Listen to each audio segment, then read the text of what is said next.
All right, then. Sounds good. I'm assuming we're actually up. Have you started?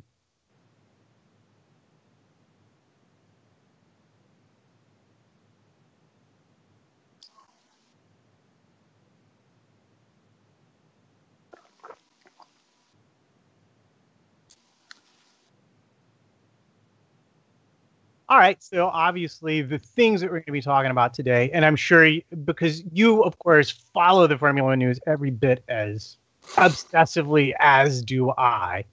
But we've had the big blow up with the promoters. Yep. We've had the big rumor about Liberty trying to unload shares or sell off entirely.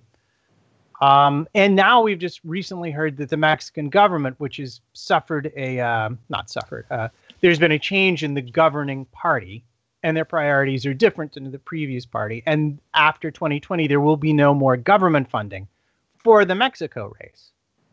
Okay, I hadn't heard that. When was that today? It was yesterday's news. Yesterday, okay. I missed that. It's related to the promoters thing because as part of their negotiations, Mexico asked, and I guess we're getting ahead, we can get into it later, your response to it, but Mexico said, oh yeah, I know we're part of these 16 FOPA races, but they're not really talking for us. We're happy with our negotiations and don't, our criticisms kind of said, that's not coming from us like at all. Yeah. Okay. And then on the heels of that, it was the announcement that the government's going to shift its funding priorities. So they may not or will not have access after 2020. Okay. And then interesting. We're going to talk about everybody's favorite driver, Daniel Ricciardo. We're going to okay. Aren't they brilliant? Aren't they beautiful?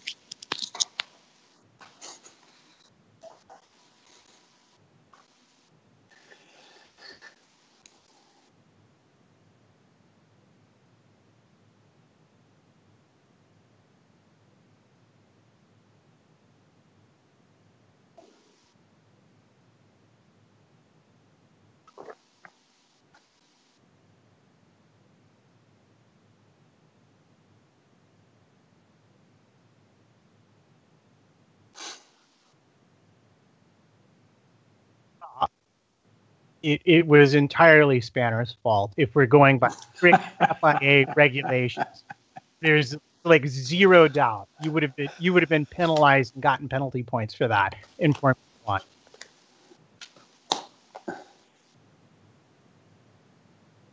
Hang on. They don't have audio from you for reasons.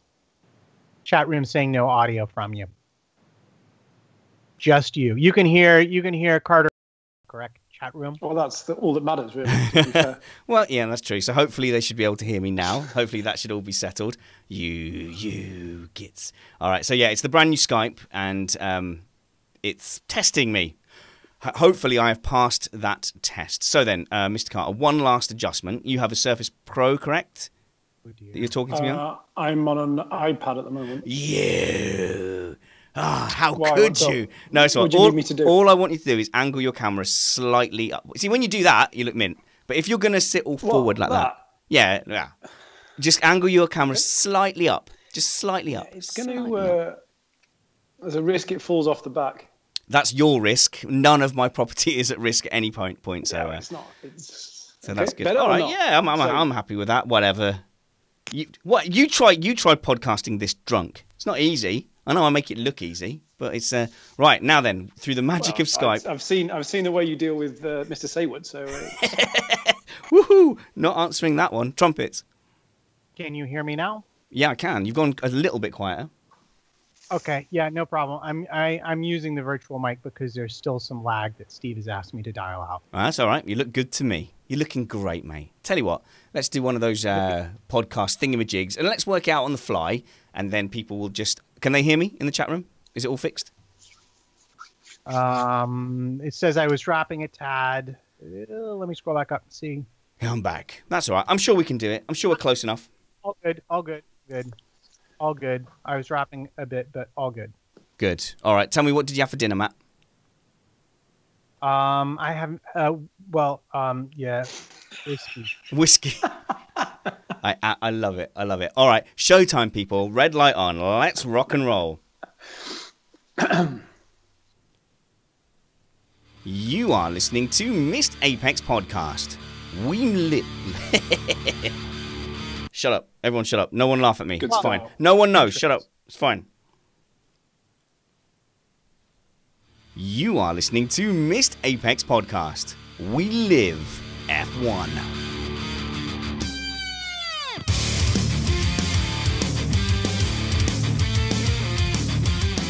Welcome to Missed Apex Podcast, the podcast that spent 9 hours and 700 WhatsApp messages arguing over an iRacing incident that was definitely the fault of ex-panelist Alex Jeansy Van Gene. May he punt in peace. I'm your host, Richard Spanners Ready, and I'm joined by Matt Trumpets. Matt, we need F1 back. We are going stir crazy. Yeah, it does speak to a certain lack of other things to do that literally I could wake up in the morning and see 500 plus messages about, well, yes, an iRacing incident in a friendly race. There's no friends in iRacing practice in Missed Apex Podcast. There is another Missed Apex Podcast iRacing race coming up. I'll give you details of that next week. But we definitely need F1 back, Matt. My kids, if they bump into each other, I spend like an hour debating whose fault it is. I'm speculating over their sibling rivalry. Me and Mrs. Spanners have picked favourites for the first time in our parenting career. Oh, yes. Do you agree on the favourite? No, we do not. Good luck. Hashtag Team Little V. Treeface is way in my bad books right now. But honestly, though, I think I might miss the off-season because we've had a great time over the off-season and there's been no pressure of content and we've just been able to chill out and relax. And also, no one's listening. Yeah, the best part is no one's listening. Certainly, we're not getting all sorts of new people showing up just because we bothered to turn up on the Sundays when everybody else was sitting home and sleeping in. This happens every off-season. Even though the overall numbers do take a dip, obviously, there's other people who go, oh, my favourite podcast can't be bothered to make podcasts during the off-season. Who is making podcasts? And then we get a new people in. So thank you very much and welcome to the new listeners we have on board. We've also had a flurry of new patrons as well. So thank you very, very much. We've added an ad-free RSS feed for patrons and also the new weekly Patreon Wafflecast has had a good reception as well, Matt. So I think Matt and I will keep that up. Please consider supporting us on patreon.com/Missed Apex. You didn't come here to listen to me. You came here to listen to Matthew Carter. But first, I have to tell you that we are an independent podcast produced in the podcasting shed with the kind permission of our better halves. We aim to bring you race reviews before your Monday morning commute. We might be wrong, but we're first. Double Bagsy, BBC checkered flag, doesn't count. No backsies. Here he is, Matthew Carter, ex-Lotus F1 team manager and urbane, handsome star guest of Missed Apex Podcast. How are you, Matthew? Very, very well. How are you? Do you like the moniker of urbane? I think it's very fitting. Interesting. Yeah, that's good. I like it. You've been a big favourite of ours here since. I'm not sure I like the team manager title that you've just given me. What should we go for? Team principal. Yeah. Team manager, CEO, team principal. I guess team manager is exactly. Yeah, team manager's a bit admin-y, isn't it? Like cups of tea, flights, etc. All right, sorry. Let me start again. Matthew Carter, ex-Lotus F1 CEO and team principal and urbane handsome star guest of Missed Apex Podcast. I've got an early question for you, actually, from our Slack. Go. Josh Ruckus Covey says, here's a question for Mr. Carter. Why did he rip our tiny hearts out of our tiny chests and smash them to tiny bits last week by cancelling? Why? It had to be the polar vortices. Well, I blame you entirely for last week. Oh, you and Jeansy. Oh. I think it was very early on in our discussions. I said it was a very tentative. Yes. And I just ripped you off. And you went with it. Sorry, yeah, I just ripped you off. But you're here now. Willy-nilly. I'm here now, yes. That's good. Well, what does a Carter do when not engaged in Missed Apex service? I know this is the prime focus of your... I just sit and wait.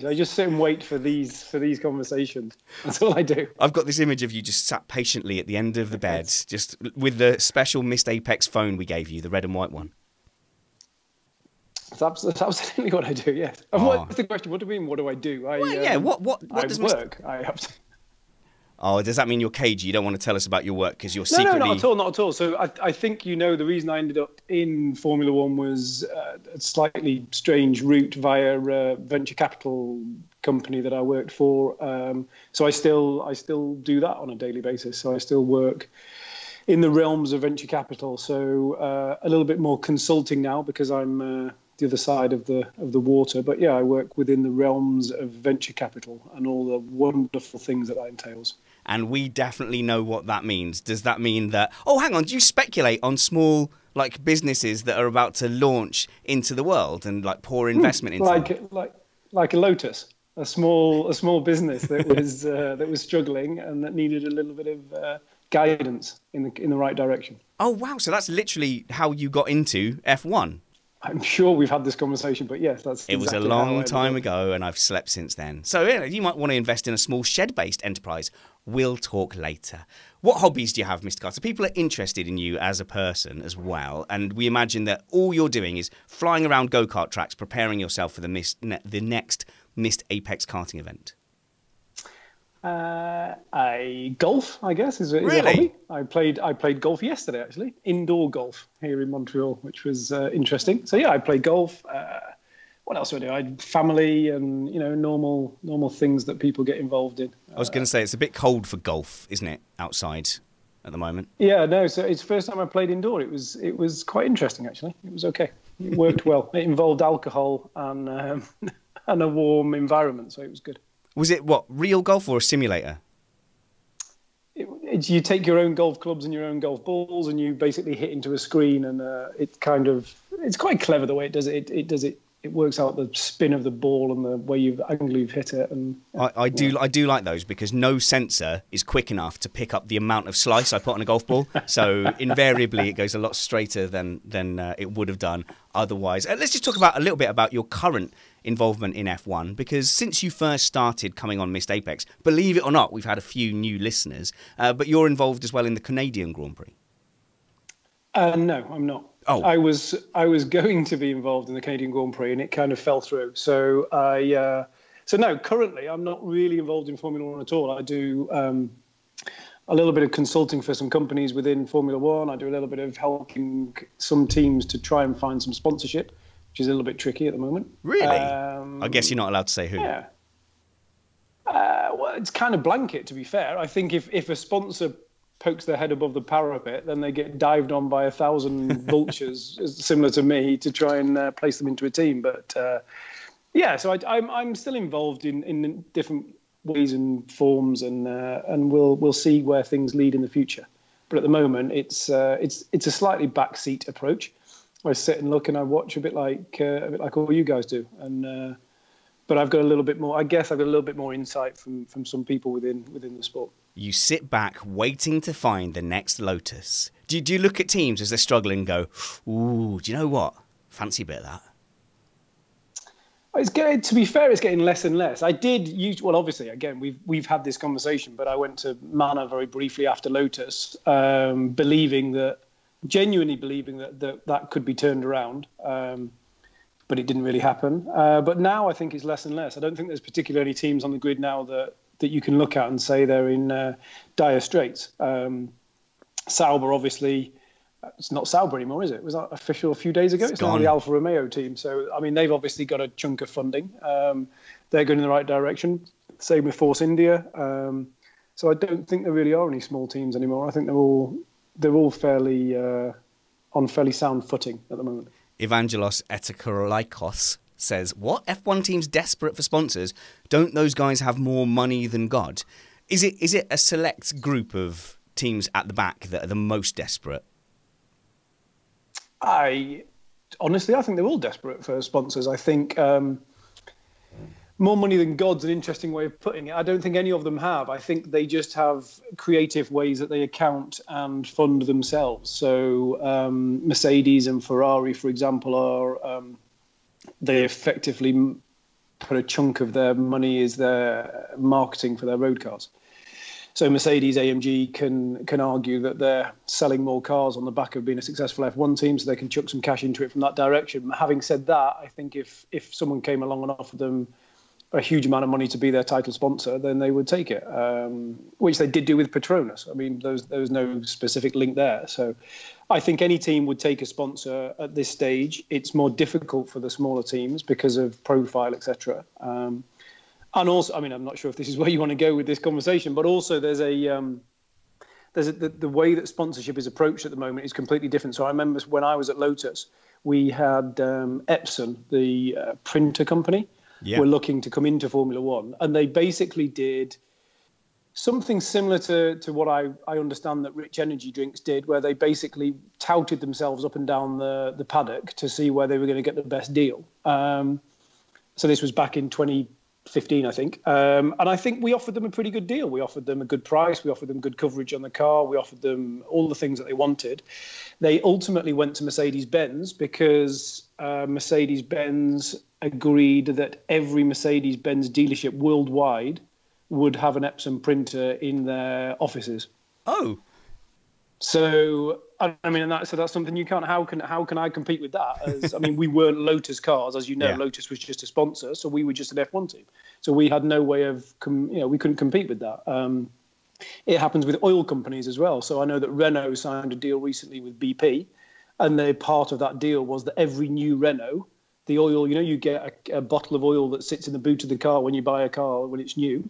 Well, that was changed over to become BP. So there's kind of they're not secondary deals, but there's ways and means that people can offset the amount of money that they're putting into Formula One, and they can guarantee a return on investment that is not necessarily so easy for the smaller teams.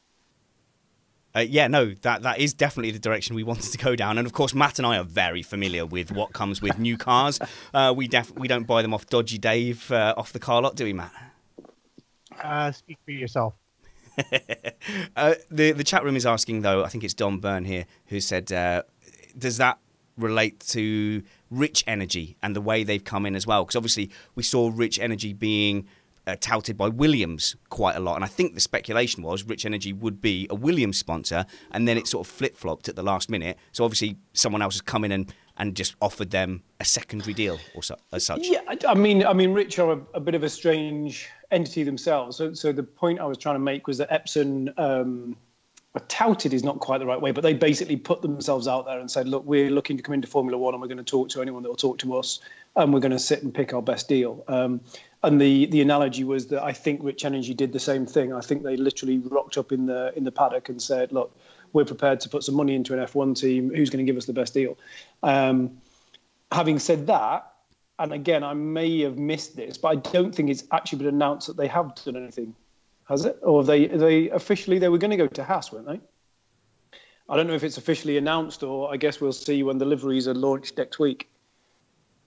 That's definitely Trumpets territory. Yeah, no, I think they're definitely going to Haas. I think there's definitely a livery coming from them, is the last that I'd heard. But you're correct in that we'll know the full truth once the cars launch for testing. Esteban Garcia in the chat room would like to know, since we're asking you all sorts of personal questions. Yeah, we've gone all Q&A early, haven't we? Okay. What it was actually like working with Federico Gastaldi when you were at Lotus. I don't know why he was.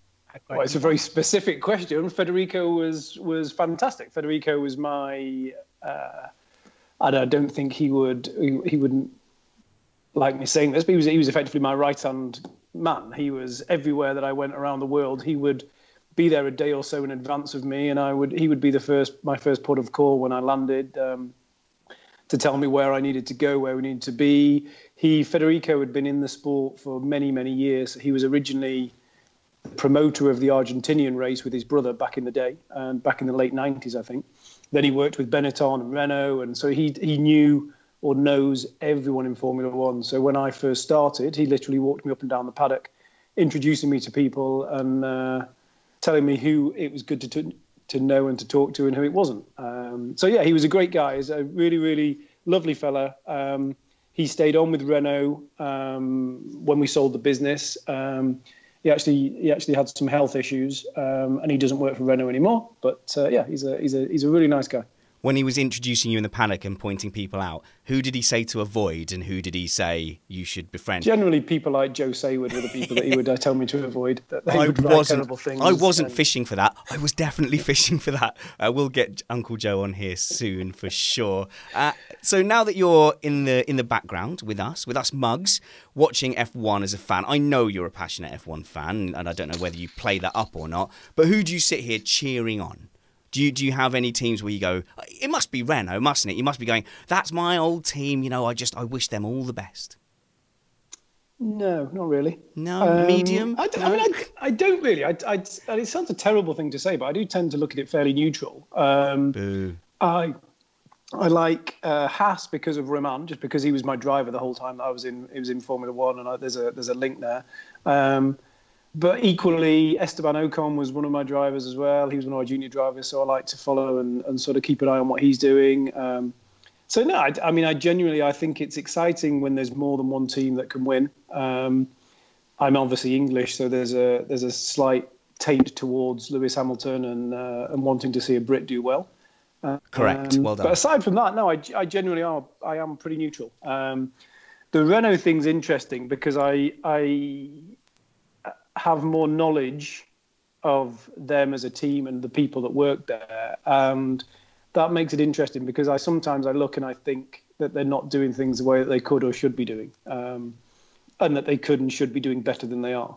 You must unavoidably still have friends there. You must have had people who've been to birthday parties who you created friendships with, and they go, "Hey, Carter, check this thing out." So you must be like an inside man at Renault. Well, yeah. They essentially everyone. I mean, they've expanded a lot since they bought the team. But yeah, essentially all the people that worked for me are still there. So I know lots of people there, and whenever I go to a race, they always come and talk to me, and I have lots of messages, and so yeah, that's interesting. It's interesting to see them and to see the way that they're going about things. There's lots of interesting things going on there. The whole Carlos Ghosn, which is how you pronounce it. I've heard you pronounce it in lots of different ways on the podcast. I like to pronounce things in all the possible ways, and then I can't be wrong all the time. Who is it? Was it Chris Stevens went with Goshen, Carlos Goshen. The tiny... Which is how it's spelled, to be fair, but it is Ghosn. It's Carlos Ghosn. Oh, but that's going to be interesting because and I think it was one of you guys that was saying that, but that he was the person that really pushed for Renault to buy the team back. So I know for a fact that he sat around a board of directors, and to start with, he was the only one that was championing the cause, and everyone else sat around the table was wanting Renault to pull out completely of Formula One. And he gradually managed to turn every single one around that table around and said, we either pull out or we go for this full-hearted and buy a team. So he was the sort of the driving force behind it. So now that he's gone, it'll be interesting to see how that, whether they still get the same funding, whether it still gets the same backing. So is there a danger then that the appetite at that core disappears? So if he was like an emperor figure, he's left a power vacuum, and the people who fill it might go, do you know what, just not into it. Could we see then Renault for sale? Yep. Hang on, sorry, that was a very quick yes. I didn't mean that. I meant that. No time to caveat it, I'm afraid. Not that we could see Renault for sale. What I mean is that I think, yes, there's a power vacuum for sure. I think, yes, he was the person that pushed it. And I think that when these kind of things happen, and I guess it's a little bit similar with Sergio Marchionne as well, that when these things happen, people always look to make a name for themselves. So if Carlos Ghosn gets replaced by someone who says, well, look, let's drop the F1 program because it's costing us $300-400 million a year, and let's spend that money elsewhere, then they could make a name for themselves. I get that. Would you think that a lot of what's going to happen with the Formula One program is going to be down to what ultimately becomes of the originally proposed merger between Nissan and Renault? Because I've seen numbers for the cost savings that they've worked out, and they're fairly substantial. And this is bearing in mind that Nissan now has its own Formula E program, although admittedly much cheaper than Formula One, that they're trying to run. So is it going to be a thing where we see Nissan becoming the seat of power? Or is it going to be a thing where it's just going to be a divorce and all the fun little toys are going to get lost paying off the lawyers? No, a divorce between Nissan and Renault, you mean? I don't think so. I think the Renault-Nissan alliance is pretty strong, and I think each party brings something different to the business. And I don't think there's any risk of the Renault-Nissan alliance crumbling. All I'm talking about is their participation within, well, not necessarily their participation, but the appetite for them to fund it. And I think we all know that if Renault are going to take that next step, then they need to throw, I mean, it's not a great thing to say, but unfortunately, they need to throw a hell of a lot of money at it, because they're still 50% the size of Mercedes and Ferrari and Red Bull. Okay, so I've noticed an interesting thing, which is that both, I think it's Force India, which is no longer Force India, is now Racing Point, and Renault are spending right around what is the proposed endpoint of the cost cap glide path. So would it also be a thing that, depending upon what happens with the proposed financial regulation of Formula One in the next set of regulations going into effect in 2021, that might also affect whether they decide to continue participating or not? Yeah, I think so. I mean, yes, is the quick answer to that. I mean, what you can't underestimate is how much they've thrown into it so far, and what their end goal or the end game was when they originally came into it. They set themselves targets which they haven't hit, and I saw those targets when they were buying the team, and they literally took the form of a position that they wanted to finish. And by last season, they were supposed to have finished in the top 3, and by next season, they're supposed to be world champions. That was the targets that they set themselves when they sold it to the board members. So they literally said, this is where we're going to be. We're going to be, top 5, then we're going to be top 4, then we're going to be in the top 3, and then we're going to be challenging. I think they said challenging for the world championship by this coming season. And clearly that's not going to happen unless they really throw some cash at it. I think the appointment of Ricciardo is a good sign, because that's a big step for Renault, because they've gone outside of their usual. They don't pay Hülkenberg a huge amount of money. They didn't pay Carlos Sainz a huge amount of money. Both Hülkenberg and Carlos Sainz brought big sponsorship with them.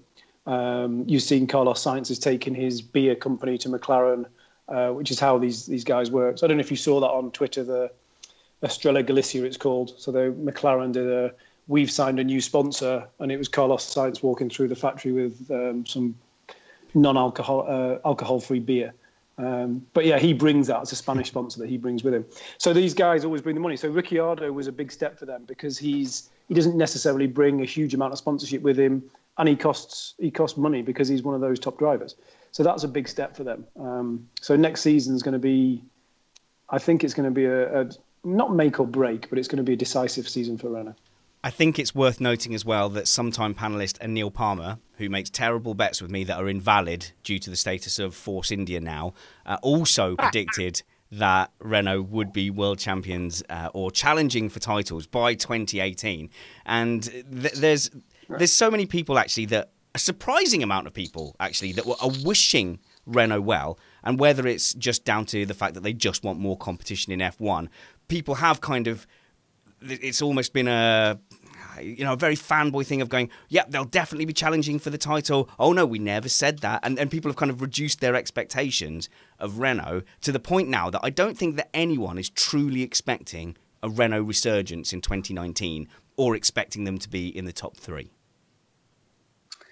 I mean, I think the difficulty is that until there's a big rule change, or until there's a big switch in the rules and regulations, or whether it's aerodynamic or it's engine, it's going to be difficult to catch Mercedes, whatever anyone says. I know Ferrari have closed the gap hugely, but Mercedes had such a head start that curve is, it's getting smaller, but it's ever harder to get there.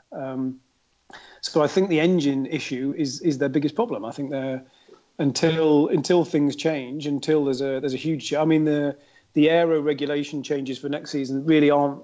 I don't think are not going to be that huge. It's not going to be a big game changer.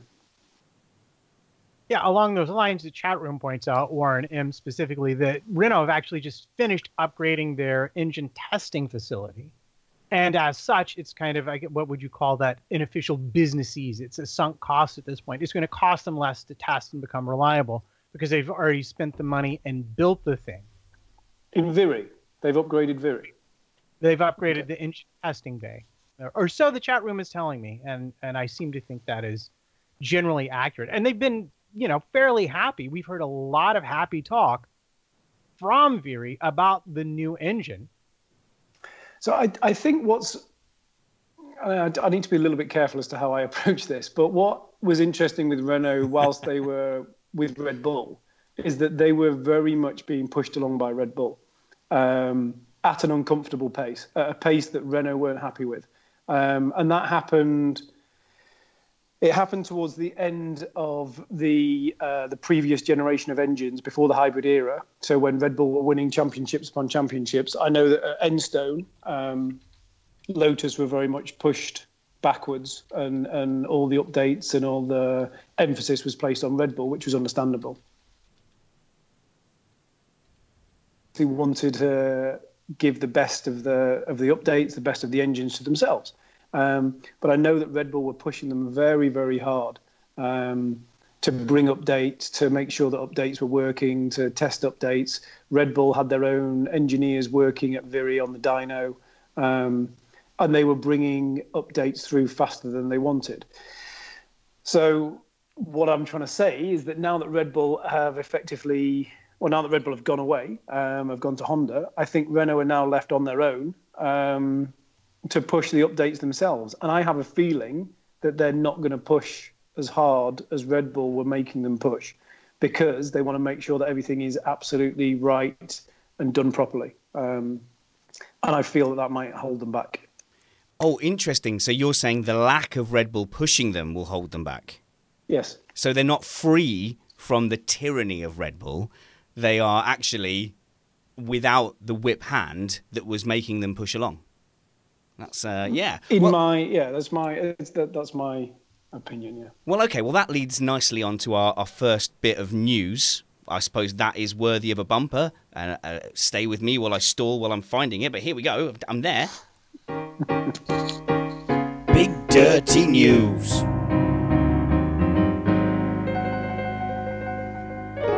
That's the kind of slick production that gets you on FM radio, kids. Let's talk a little bit about the launches, and let's start with the Spec C engine that we think we heard in the McLaren on their engine fire-up. Let me put it this way.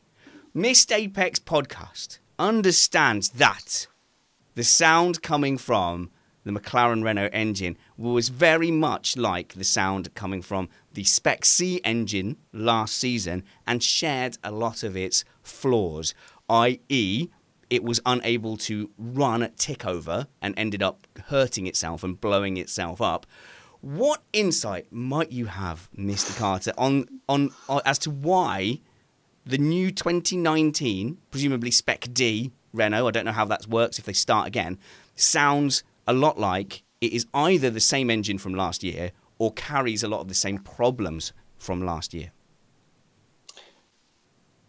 Well, it's an iteration of last year's engine. So they don't.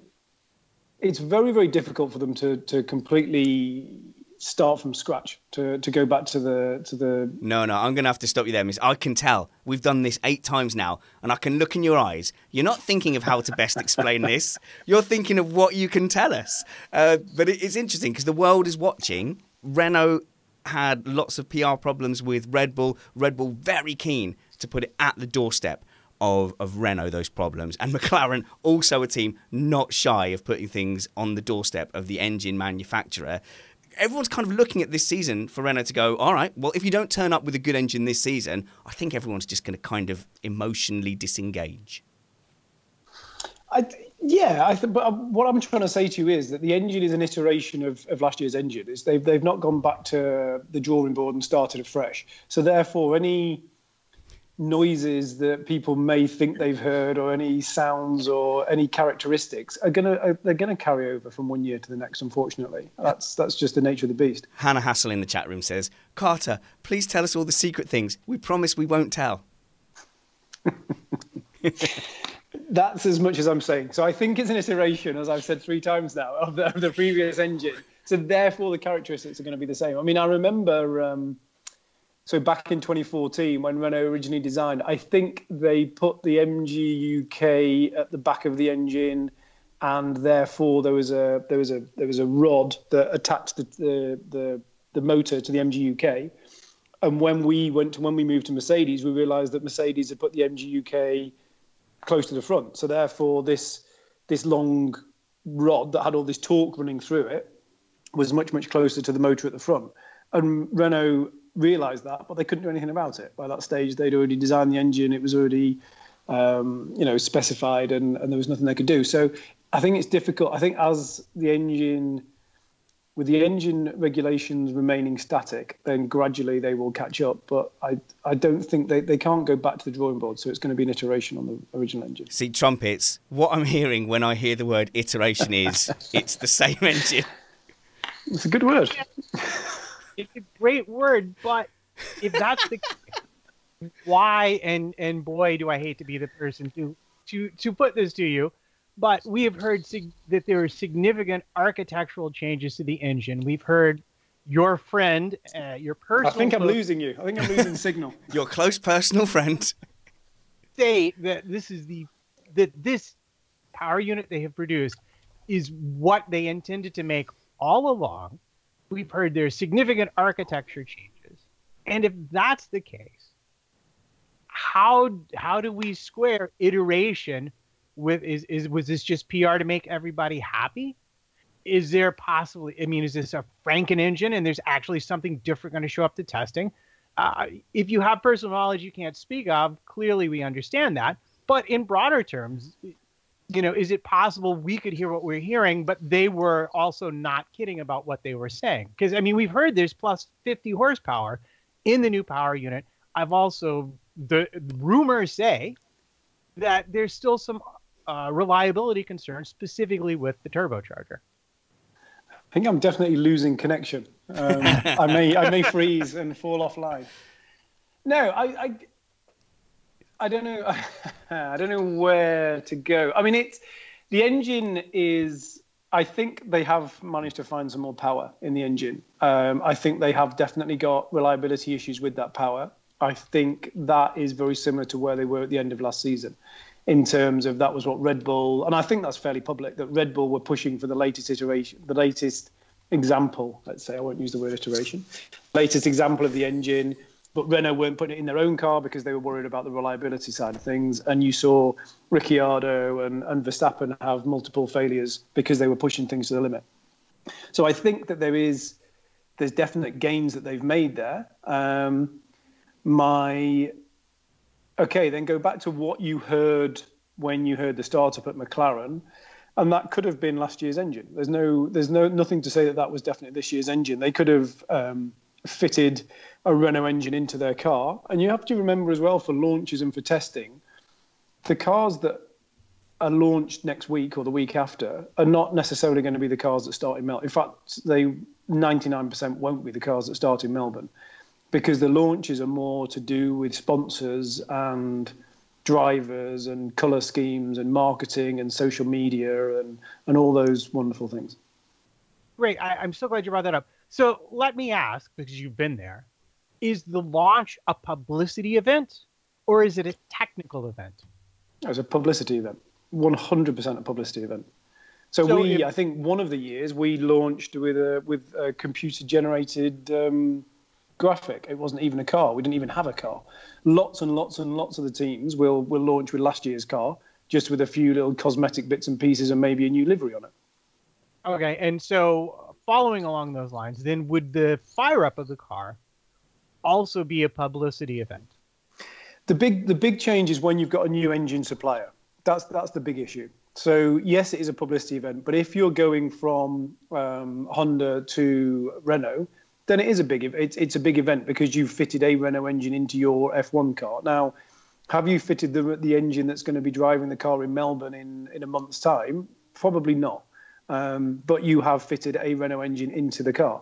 And it's difficult to do that because the change from one engine supplier to another is it's completely, the architecture of the engine is completely different, as I'm sure you're aware. So it is a big job to fit a new engine in. And I think it's more publicity. It's more giving themselves a slap on the back.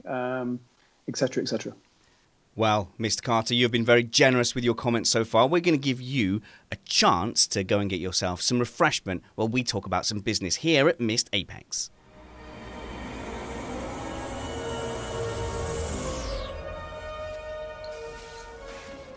You can follow the show on Twitter by searching at Missed Apex F1. We're on Facebook as well, and me and Matt are both on Facebook and Twitter. And you can friend us on Facebook by searching Matt Trumpets. You go by Matt Trumpets on Facebook, don't you, Matt? All pictures of trumpets all the time. And cats. And cats, that's true. And also you can friend me by searching Spanners Ready and all that good stuff on any social media you fancy. We mentioned at the top of the show, thank you very much to our new patrons. We have been trying our best to make it worthwhile to be a Missed Apex patron. www.patreon.com/Missed Apex. We are doing an ad-free RSS feed for this podcast. And also, Matt and I, we did our first patron wafflecast. How much fun was that? That felt kind of dad hub-ish, except we no longer tell horrifically oversharing, swear-bound personal stories, but we still kind of chat about our lives and stuff. Now you tell me. That's just really, that's not fair. Yeah, I didn't tip you off.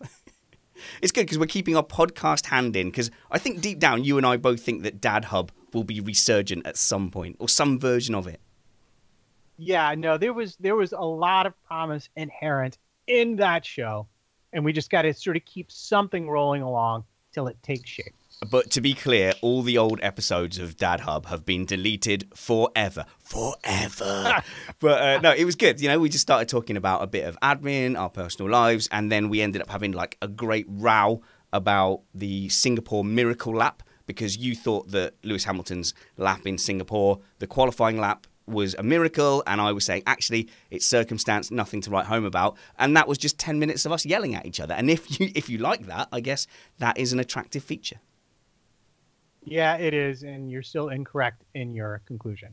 It just was flattered. Find those arguments out by going to patreon.com/Missed Apex. You can also join us karting in person. The 20th of April, we're going to go to Rye House. There are still a few places there, and it's also worth getting onto the reserve list as well. So contact me, spannersready@gmail.com, if you want to go on the reserve list, or you can just buy your ticket by going to missedapexpodcast.com/karting. And there you can also buy a sim racing ticket, although I believe there's only 2 spaces left for that. Let's move on to some Big Dirty News. Big Dirty News.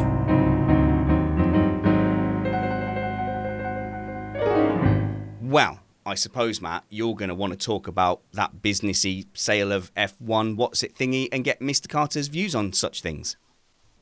Yeah, it was a funny thing, you know. I did something I rarely do. Hop on Twitter, and immediately in my column devoted to Formula One, there's this big comment that Liberty is looking to sell Formula One, either to have new partners or sell the thing on entirely, and that the C-suite folks are just so confused as to why they're not being immediately successful in this brand new venture of theirs, and so on and so forth. And certain people who have covered Formula One from a business point of view in the past had liked this comment and chimed in. They'd heard from sources that the paddock was that, what was it? I believe it was Daytona. They'd heard there were some inquiries being made. And I don't know. It would not surprise me if they were looking for equity partners. It would surprise me if they were looking to sell it off entirely, mostly because they've sunk a lot of money into it and they're not going to get it back out. And it seems like a fairly short period of time, given their stated plans for the sport. So you're a clever businessman. What's your take on all this? Or do you have maybe some information yourself that you'd like to share? I don't have any inside information. My take on it is that I think they bought something and they didn't really know exactly what they bought when they originally bought it. And I think that's a lot to do with the way that Bernie ran the sport and the way that he did deals. And I think there was a few skeletons in the closet when they bought the formula. I also think that they have not necessarily been able to make the strides that they thought they were going to be able to make. I think they really thought there was some low hanging fruit that they could take straight away, and they haven't. So therefore, think it's entirely understandable that they'd be looking for equity partners. I can see that. I can see that being a very standard thing that they would do. Sorry, me at the back, Mr. Carter. What is an equity partner? Someone who brings money. Yes, and take some equity. So they take some shares in the business and they put some money into it. So at the moment, Liberty were 100% owners. So they could turn around to someone and say, "Give us a chunk of cash and we'll give you 25%, 10%, 15%, whatever." So instead of buying a team, Mr. Carter, you can just buy F1 and make me the new Will Buxton. Sorry, Buxton, your reign has ended. I don't even know if it's for sale or what they're trying to do. I mean, all I'm saying is I think it would make sense that they would look for equity partners, because I think that's where they probably are in their business model. I don't think they would look to sell the whole thing for exactly what you say, Matt. I don't think they would get their money back. I think they made a big punt on it, and I'm not sure that at this precise moment in time they would get their cash back. A narrator voice. He did know all those things. Trumpets. So you mentioned skeletons in the closet. Could we consider these, because I'm very, very old, the equivalent of the old poison pill in a takeover? Or were they? No. I get what you mean. I don't think that Bernie deliberately put skeletons in the closet. I think that they just happened to be there because of the way that Bernie ran the business. And I think that what has happened with the promoters in the last few weeks is testament to that. I think that there was some side deals done with Brazil, for example. I know Bernie has an interest in Brazil, but I think there were side deals done with Brazil. I think there were side deals done in Germany. I think there were side deals done all over the place. And I don't know how much of that was actually physically put down in writing because of the way that Bernie was. That, there's a lot of things done on a handshake. And I think a lot of things came out of the closet, which is unfortunate.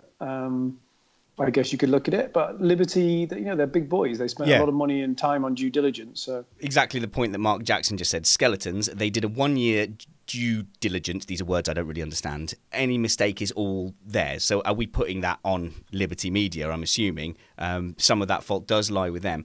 My curiosity is how much of the Sky TV deal that it was an impact as well, because they were kind of saddled with that. Do you think that maybe they thought they could get out of it? And now they're saddled with one of the biggest F1 markets. I don't know if it is the biggest, suddenly being reduced from 4.5 million down to 400,000. What do you mean? Sorry, what do you mean by the Sky deal? You mean the Sky TV? Yeah, so their UK audience has now kind of gone by. It's been literally decimated. Yeah, I mean, but I have a feeling that was part of Liberty's plan. No, that wasn't part of Liberty's plan, but part of their plan was to drive everyone through. I mean, Liberty I think we've discussed this before, Liberty are Liberty Media. So they are a media company. And I think part of their reason for buying the sport was to drive everyone onto their own website, their own streaming, whatever it may be. I think that was part and parcel of what they wanted from day one.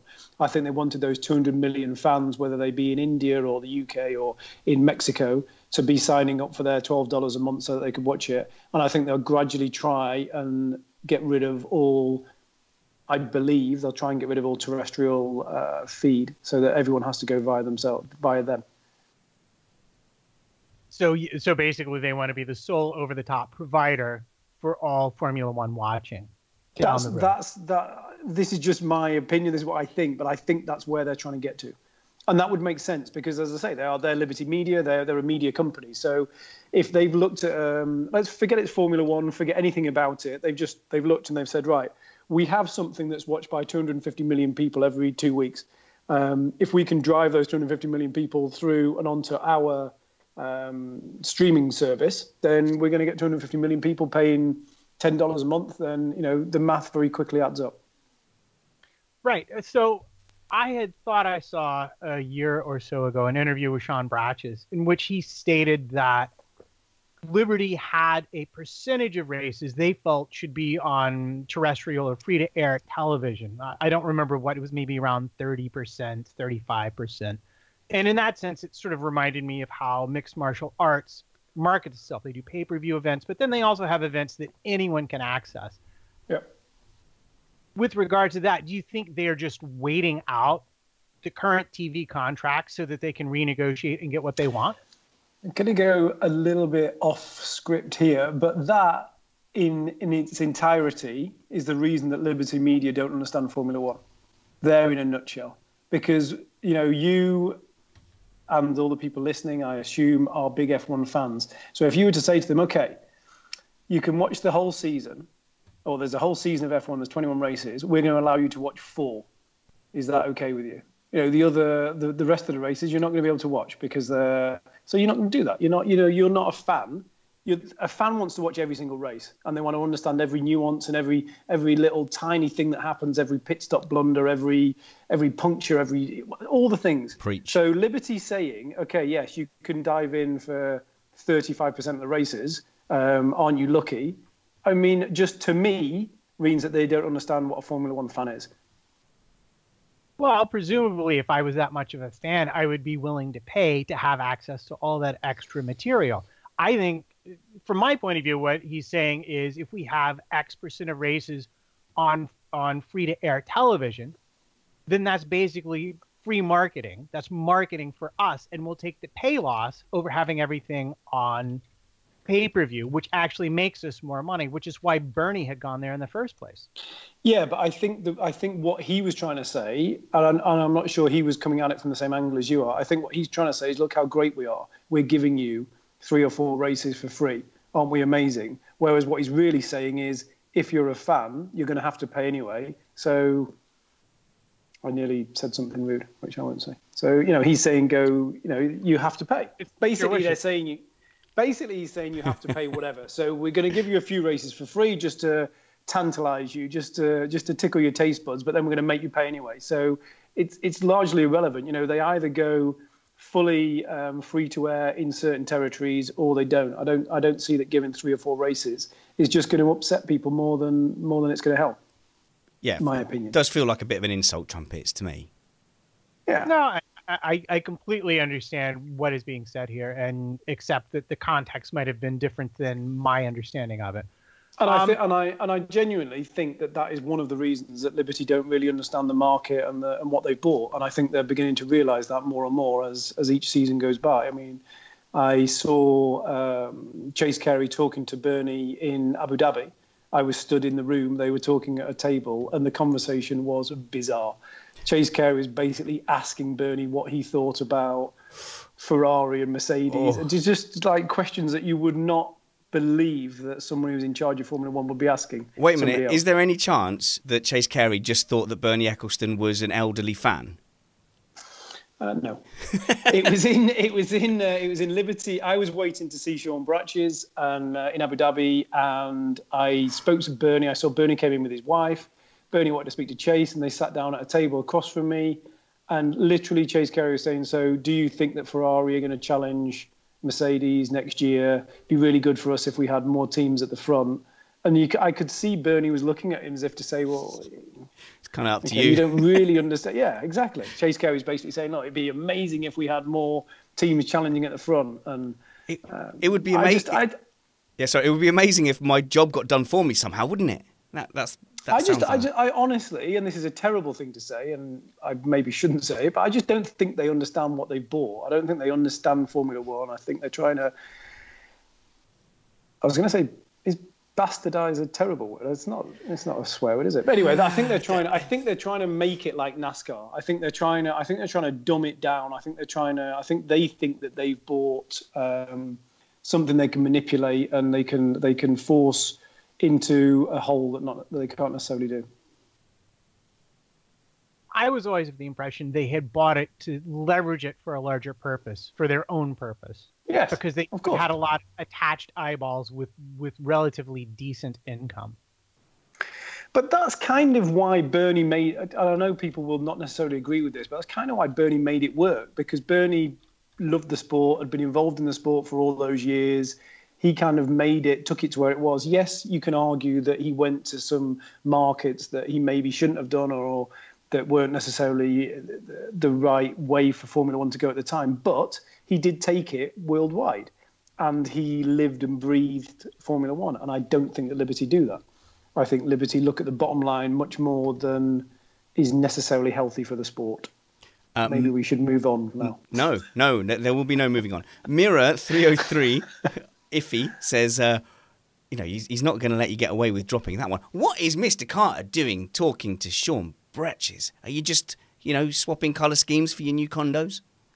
Yes, that's exactly what we were doing. Good. There you go. That is your I was asking him for advice on his sideburns. I think they're amazing.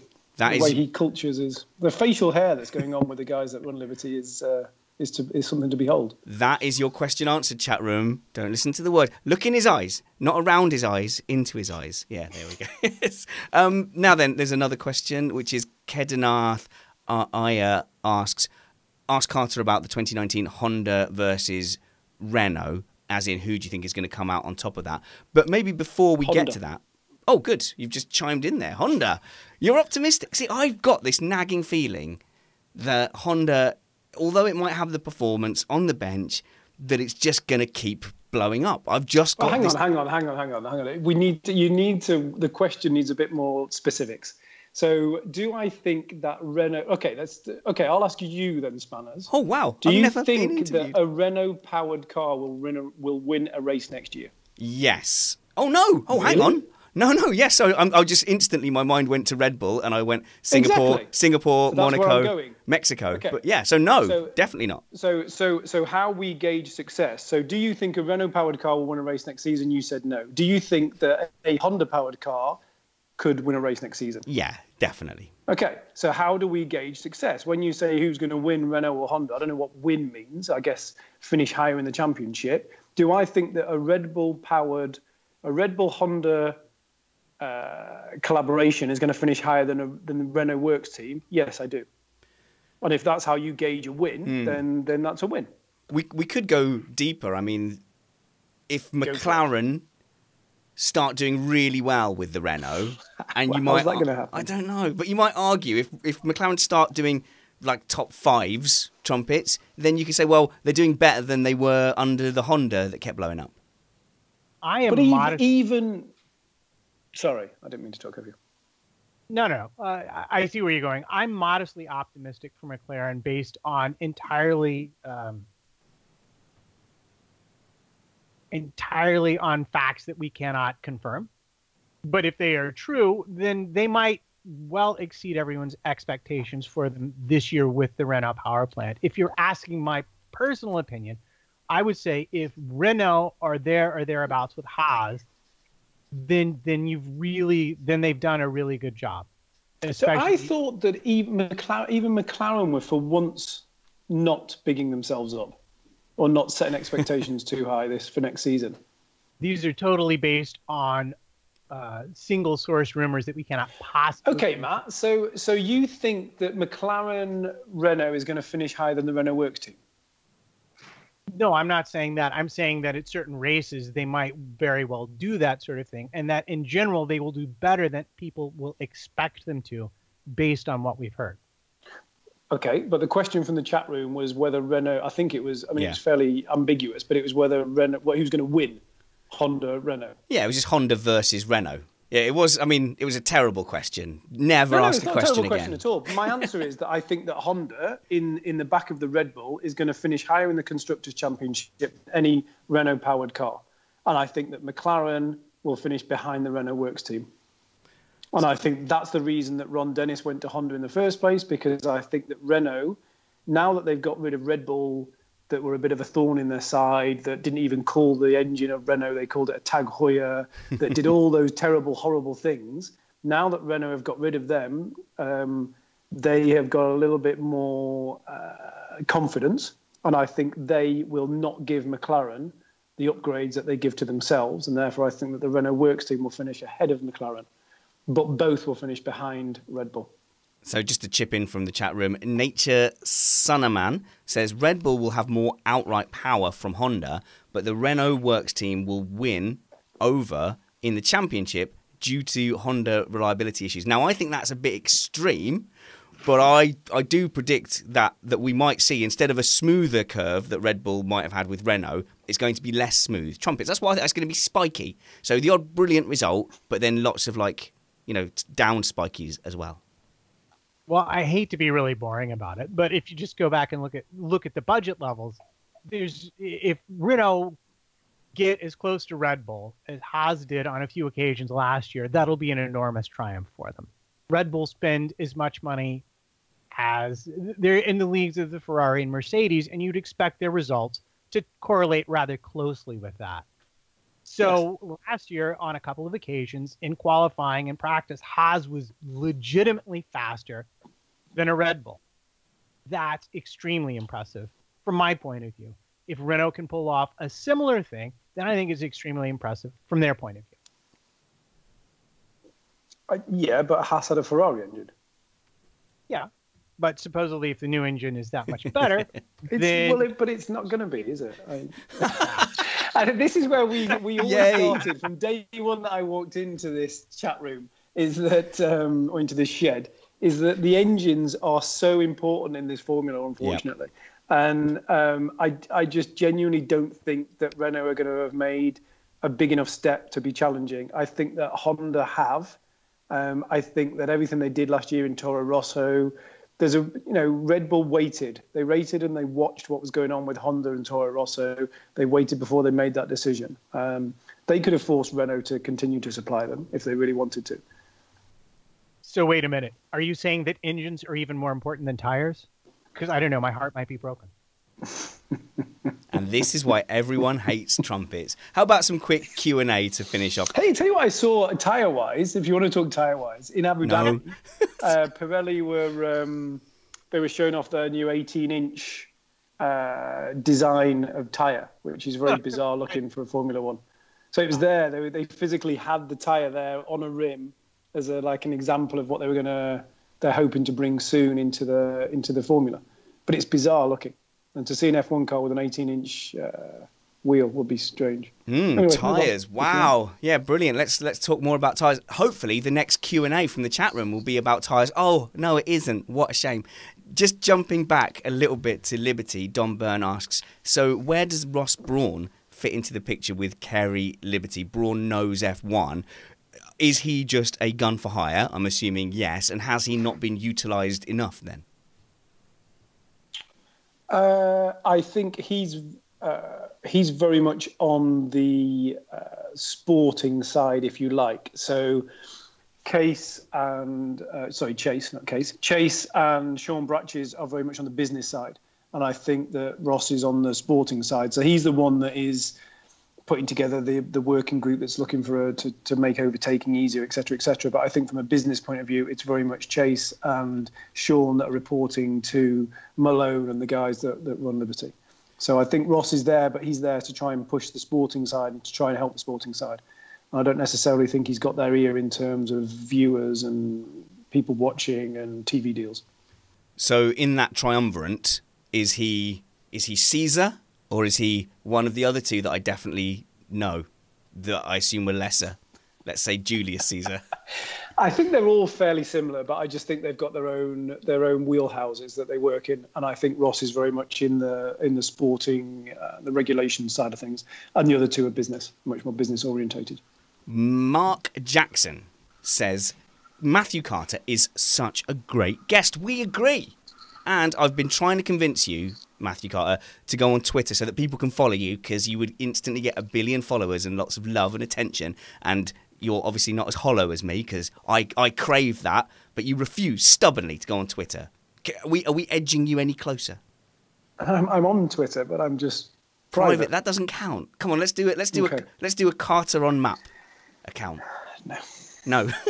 That was a hard no. Look into his eyes. The eyes said no as well. But Mark Jackson says, Carter, he's such a great guest. We agree. Ask him about management of Ferrari and combining Benito's position as the tech and team principal together. Is that workable? Short answer, no. Oh. He's gonna need some help. He's definitely going to need some help because he's being a team principal is a whole job in itself, and it just in terms of time and effort. And for example, when you go to a race, there's going to be times when the team principals are dragged into meetings with Liberty at the last minute, and if you're trying to be the technical boss, the technical guru, trying to run what's going on track at the same time is difficult. Team principal is people probably don't want to hear this, but team principal is very much more media, sponsor, going to meetings to be the person that is representing the team, whereas the technical guy is the person that is, if they've got issues on track, ultimately needs to be the person that makes a decision as to whether or not they change the angle of the rear wing or whatever. So sticking with our Rome analogies, particularly fitting with the Italian outfit, Arriba Bene as an emperor was very much, a little bit, shall we say, a little bit Nero. So, people didn't want to answer him back. Is Benito going to be a bit more delegating down to the Senate and asking them for their help? I mean, ultimately, I don't know, because I don't know Benito. I don't know the guy. I don't know his personality. Benotto, and Arriva Bene, I met a few times, but I think he's got very bad press since he left. I'm not sure he was as bad as everyone made out. I think he was trying the Ferrari team principal, the Ferrari senior management positions are very, very difficult. I think that even James Allison realised that. It's a whole different world to anything else in Formula One, and I think it's difficult to make yourself successful in that position. I think Arriva Bene did what he thought was the best way to do it, which was very much to alienate the media and to try and be very insular, and I don't think that worked. Bonetti, from what I know and from what I see of him, seems to be very technical and doesn't seem like the sort of person that's going to be dynamic in front of a TV camera. Excellent. Well, I think we're just about out of time there, and since you're not going to plug anything, we'll hand over to Matt Trumpets to have one last interjection.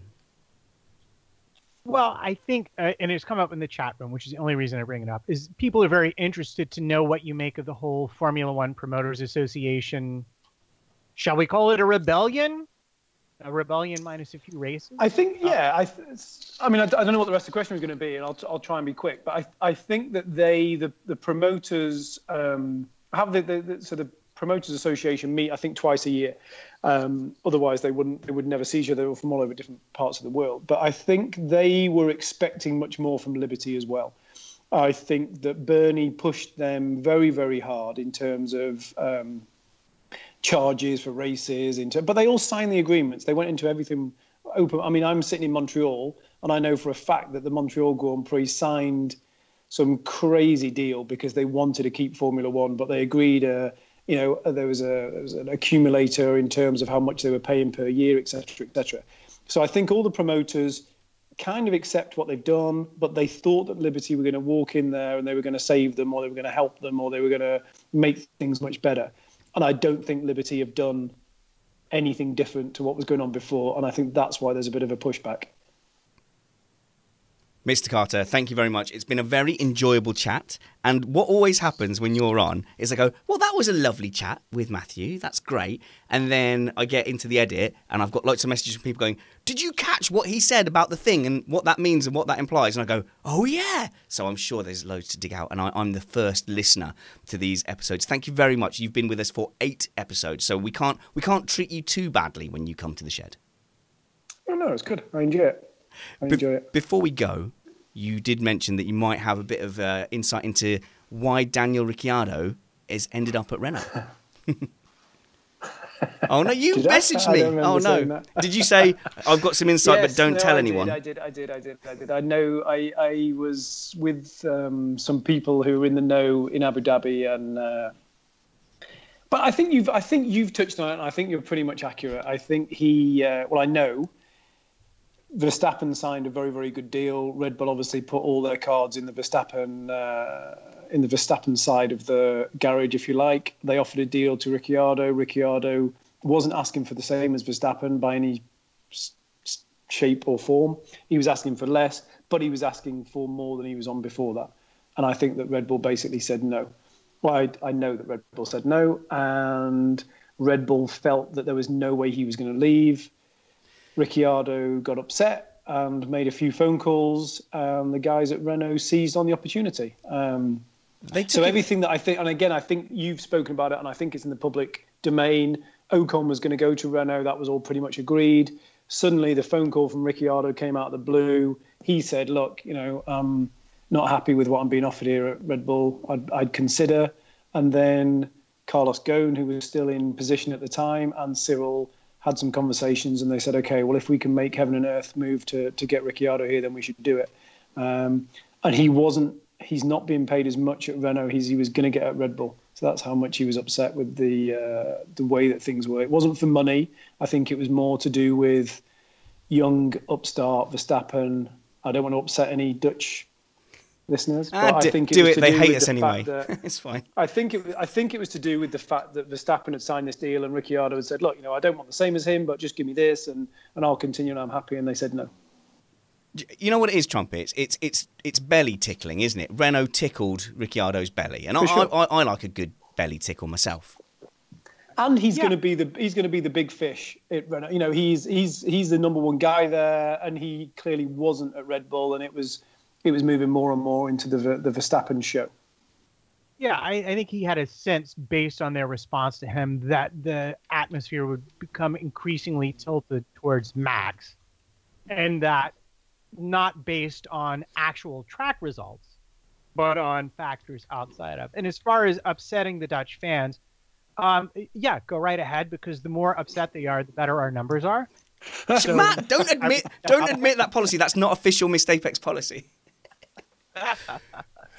But having said all that, I think he's very he's got his eyes very wide open. He knows that he's not going to set the world alight at Renault. And if he manages to get a few podiums by doing some amazing lunges and whatever, then that's going to be amazing. And that'll be amazing for Renault and it'll be amazing for him. But outside of that, unless things change dramatically, he's not going to be challenging for world championships anytime soon, unfortunately. No, it really is an interesting situation, but it's also fascinating now that more people are saying this narrative that Horner kind of came out of the blue. Oh, we were so surprised. Cannot think what made him possibly go to Renault. But you can see, you're not as valued as your teammate. It doesn't really matter what they do on track. The money is keeping score. And if he said, all right, fair enough, I don't want X billion, but treat me with a respectful offer, I can see it from a contract point of view, but from a sporting point of view, Trumpets, ouch. It's going to hurt. Go on, Carter, sorry. But also, Red Bull have never... was a bit of a step change for Red Bull as well. Red Bull never paid their drivers big money. They put them on fairly small salaries with big bonuses. Even Vettel, when he was winning 4 world championships, he wasn't being paid anything like what the Alonsos and the Hamiltons were being paid. So Red Bull made a step change with Verstappen when they signed his new contract. And that was because they were worried about Verstappen going to Mercedes. So Verstappen and his management walked in and said, we're thinking of going elsewhere. And Red Bull said, okay, we're going to break the bank to get you here. So they made that step change in terms of that they were suddenly offering big wages. So Ricciardo's then turned around and said, well, hang on a minute. So if all of a sudden you're paying this guy big wages, then you're going to pay me some big wages. And they said, well, we can't do that.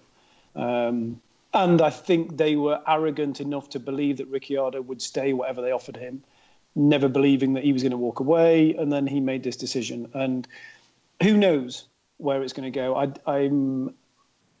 As I said, I don't think he's going to be challenging for world championships anytime soon at Renault, but maybe it'll be a stepping stone for him to get an angle into somewhere else. I think he might have had his last podium. But anyway, that's just this podcaster's opinion. Mr. Carter, you've got one more decision left to make, and that is the winner of... Comment of the Week. Don't worry, we weren't expecting you to have scribbled them all down. We have Mr. Trumpets for that. Can you give us the short list of 3 comments, Matt? 3. Work with me here. All right, I will work with you. This is challenging because there were many, many good comments for all of you who contributed today. But I will indeed hold it down to 3. To be honest, in the time it's taken you to say that, we could have added an extra one, couldn't we? Really, I should put it down to 2. Dom Byrne, Alex Van Gene, ex-panelist, microphones of the world can breathe easy now that the threat of repeated headbutts have been removed. The joke is that Jeansy's got terrible audio discipline as well as not sticking to the racing line in iRacing and punting me off track. Ha ha ha, when's the next time you're going to be able to come on here and defend yourself? Probably ages. Danielson 555. The more you Google rich energy, the more questions are to be asked about where the money comes from. It's got Arrow's billionaire investor written all over it. Someone came into my office excited. Look, I found a can of rich energy. And he was letting everybody taste it. And it was like everyone's putting their lurgy on this can. And I'm like, it's going to taste exactly like Red Bull. I'm not going to do that. And someone before me went, yeah, it just tastes exactly like Red Bull. So, you know, it's a good formula, isn't it? Which does show that these energy drinks are just a marketing tool. They're basically the Amway of sugar drinks, just on a massive scale. And our last contender of the day, since you've limited to me to 3, is our good old friend Neuropean, simply quoting, "Hold my shoe," with regards to Daniel Ricciardo going to Renault. So that's what your choice is, Mr. Carter. Shoe, rich energy. We'll go with... Go on. Or Sorry, I was going to say we'll go with the shoe. We'll go with the shoe. So who said that comment, Matt? And could you read it again? Yes, our good old friend Neuropean with the comment of the day, "Hold my shoe." It's comment of the week, whatever. Comment of the week. Episode 500 or whatever. How many podcasts have we done together, Matt? Something like, it's easily 500, isn't it? Easily. Enough that the wife is given up being jealous about this time, huh? Wow. Yeah, she has to play second fiddle. I'm going to meet your wife. I'm so excited. We're going to go. No. With you, Matt. Not behind your back. But you're going to come to the UK, and you and your family are going to hang out with me and watch Mrs. Spanners on stage singing and stuff. I'm almost sorry we can't work out a song or two for me to play along with the band, because that would be super fun. But I will enjoy being in the audience greatly. Yes, it will be very good. And speaking of your wife, where can people find her stuff? Is A Weaver Writes on Twitter?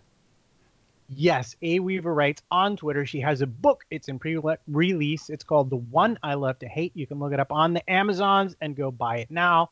That will certainly help her out a lot. And for everyone who does buy them, thank you very much. And let's not be shy. They're mucky books. They're mucky books, Carter. That's what you hear. That's what you hear helping us endorse is Matt Trumpet's Mucky Book Industry.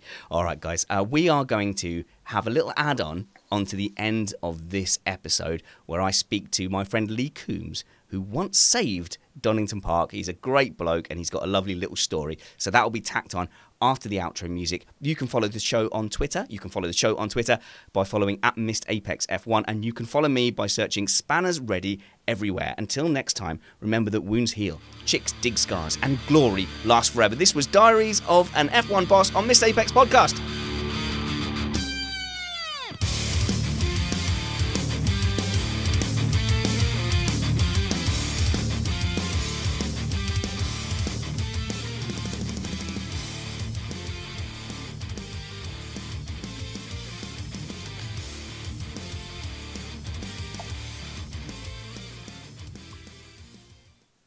There you go. I've just let that run out. All right. Oh, well, hang on. Wait.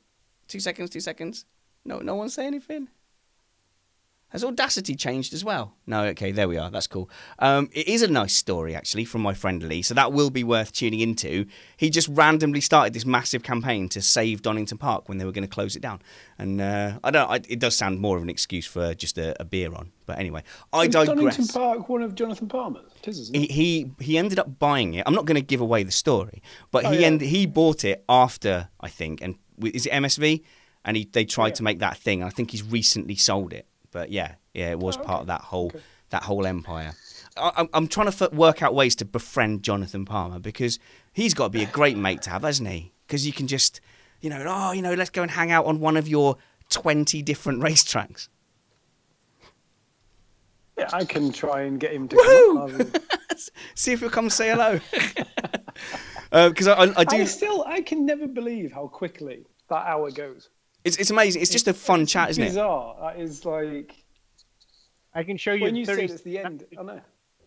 Where he was worried we wouldn't have enough content for an hour. I was like, "Are you kidding me? We didn't even get to half the topics properly." I know, but that keeps you on your toes, doesn't it? I go, right, no one's put any effort into the show notes. And they're like, yeah, no, we've got 2 hours content there. But it's cool. I like keeping it to an hour. That is good. Yeah. I'm really glad that the time flies by when you do it, because we love having you on here. But it is essentially just a great outlet to chat about F1. So, for example, I'm about to put a segment together for a different outlet. Don't get jealous, Matt. Formula One related. And they were saying, you know, about the process of putting the show together. I'm like, we'll just press record. It's not a drama. We'll just talk F1. It's fine. There's 3 of us. We're going to be talking about F1. But they said no Americans. Sorry, Matt. Oh, that's their loss then. It certainly is. When are you next hopping on a plane F1 related? Are you going to go and see testing and stuff? Me? No. Testing's not worth seeing. See, I Joe heard your says debate that. about that. Huh? It's not. I see. Did you hear our argument with Chris about whether we? Yes, I heard. Yeah. Yeah, but you've been there, so for you it's like saying to me, "Do you want to go and watch people testing radar systems?" I'll be like, "No, definitely not." But nobody's really revealing what they have got up their sleeve. It's all about shaking the car down. It's all about making sure that things don't fall off of it, and it's all about new drivers, if you've got them, making sure they can understand all the controls on the steering wheel and stuff like that. I would think that, and I'm just going to ask this question based on my understanding. If you were a journalist or a fan, testing is totally worth going to because you're going to get access and make connections that are going to be very difficult during the actual season. I would say that for starters. But from a technical point of view, it would seem to me that a lot of testing, at least based on what I've seen the last couple of seasons, is very much down to the engine in the car and not the fiddly bits that will make it go faster. Yeah, to a large extent, but there's also a lot of tires. The tires too, very because you get the very important. The tires are very important. Yeah. No, but there's a lot of making sure that your concept is working on track as opposed to it working in the wind tunnel. So you may have the correlation between your front wing end plate and your side pod. You might want to just make sure, and that involves a lot of driving at set speeds on straights, and the driver going out, and we want you to do a 90 kilometers an hour run down the back straight and then come back in, and there's just lots of. Are we still? It's Wafflecast. Say what you want. Like that. There's lots of shit like that goes on. It's just waffle. It's just you are literally just testing and making sure that. Well, a big part of it is making sure the car doesn't fall to pieces. So like a shakedown. Big part of it is making sure that. Yeah, and making sure that, as I say, that if you've got a new driver, making sure that he understands that. Just going through the process of pressing buttons on the steering wheel to make sure that he understands how it works. Oh, someone asked a great question on Twitter about that, actually, which we didn't get to, which was how do you deal with like driver rumours? So if there's a rumour about like driver transfers, like how much do you have to protect the driver and be the arm around the shoulder and be like, yeah, we probably are going to dump you, but we've got to deny these rumours for now and stuff like that. But I don't know if anything happened like that while you were in. Yeah, a lot. Yeah, I mean it's. I think I said before that, I Don't worry about saying stuff before. Honestly, we have the memory of goldfish. Like, we'll be excited all over again. I had many meetings with Sergio Perez, where he was going to come, in a hotel room where nobody else would see us kind of meetings. Because he really wanted to come, because he was so disillusioned with Force India at the time and what was going on. But no, I think drivers generally know. I mean, Jolyon was a great example of that. I mean, we signed him. We signed him on a testing program, and I made sure that Renault took him. So, I don't think it's not like soccer players, is it? Because you've just got there's just two drivers there. It's and it's difficult for you to bin one when he's in the middle of his contract. The chat room's being mean now. Now they're saying that they look like I've got red lipstick on. Yes, because it brings out the glow in my eyes. But Rob Graham was agreeing with you that the hour flies by. He said it's his wife's birthday, so he's in trouble, but he might be okay. And then later on, nope, I'm dead meat. so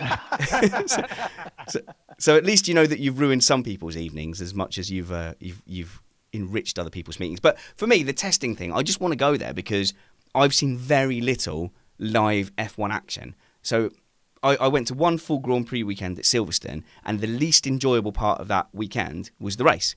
The most enjoyable part was just, milling around, absorbing it, seeing all the different, the different support races and seeing the cars out on track and things like that.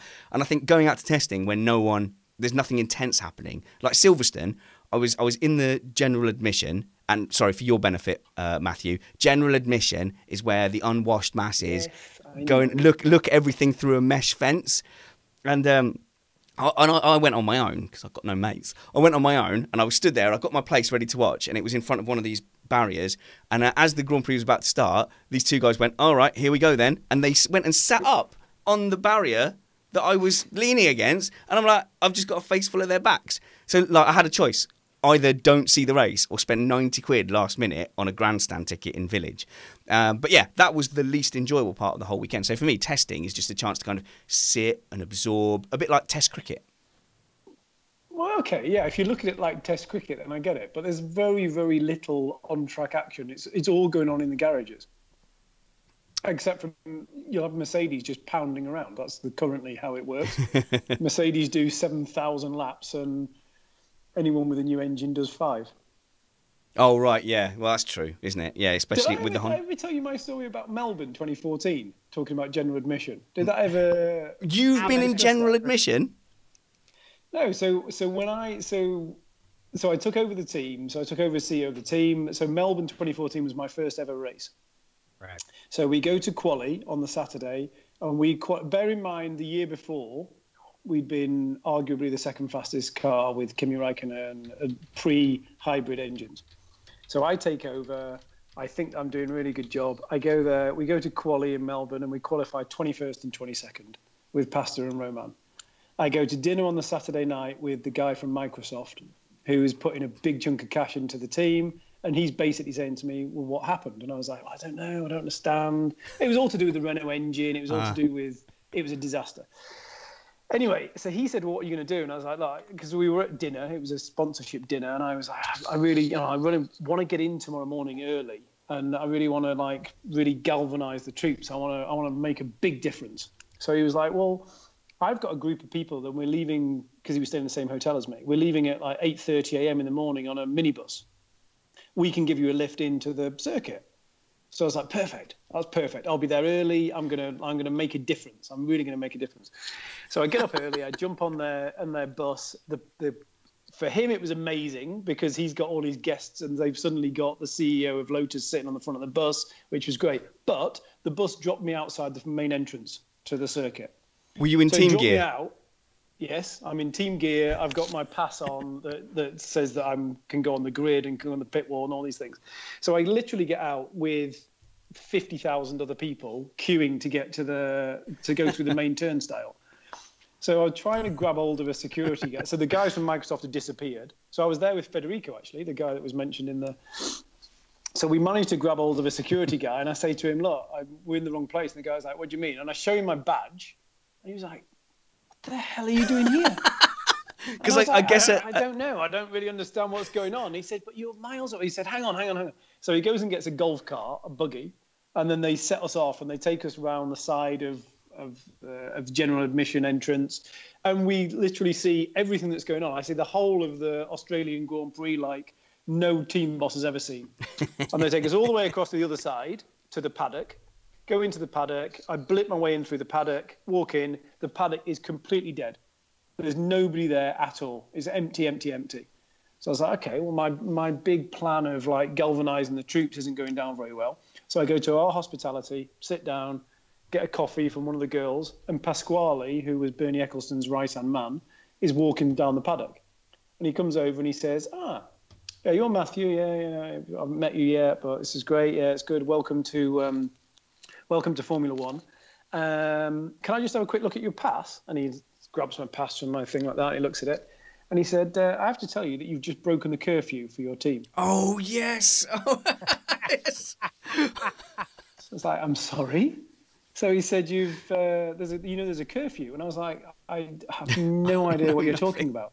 And he was like, you can't just come in. You're considered to be an important member of the team. And I was like, oh, Jesus Christ. my big, this is me, I'm going to make a difference. I'd blown the curfew. Anyway, long story short, we'd already broken the curfew because the engine was so bad that the mechanics had to come in overnight. So the curfew had already been broken. But that was that was literally my first race. That was my first experience of Melbourne. You're sort of lucky in a way, because I guess that would have been before you'd done a lot of press conferences and stuff. Because Nothing. Nobody had knew it been me, like 6 months later, I'd imagine it would have been a more treacherous journey through the stands. Yeah. It was interesting. So do people recognise you now mostly because of your Missed Apex brick wall appearances? Yes, that's exactly Is how. that right? No, people don't recognise me anyway. They've never recognised me really. I mean, occasionally at Grand Prix, I would get people going to me, but no, not really. I don't think. I don't believe it. I don't believe it for a second. But you still, I know you're not going to admit it, but you're still in the scene, aren't you?